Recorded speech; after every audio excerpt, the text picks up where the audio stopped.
News 46. Local coverage you can count on.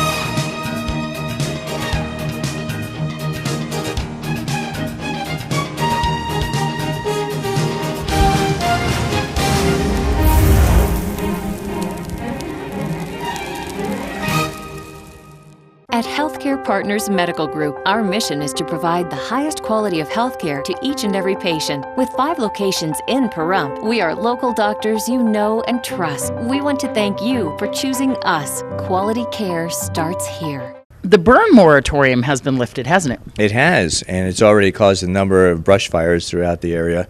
One in particular, what initiated as a controlled burn quickly escaped the confines of the individual tending it, and it became a full-blown brush fire with a structure exposure to propane tanks, but it was quickly handled by the fire department, by the Engine 4 crew.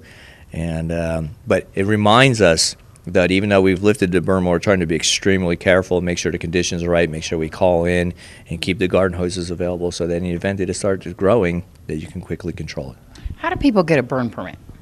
They need to just come into Station 1 at 300 North Highway 160. At the burn desk, they'll issue one of the permits after they show proof of ownership of the property and also show proof of insurance.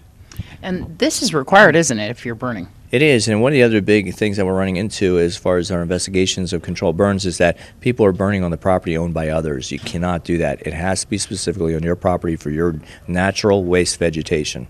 Exactly. You can't burn debris. You can't burn debris or trash on the ground or anything like that. And we've run into that in several instances.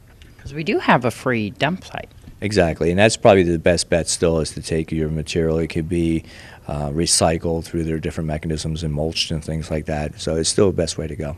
And we have some guidelines that we have to meet with the burn permits too as well. You do, and that's why if you come into the fire station, we'll give you a complete list of the criteria for it's a Pahrump Town ordinance, and we'll give you all the information you need to know before you can burn.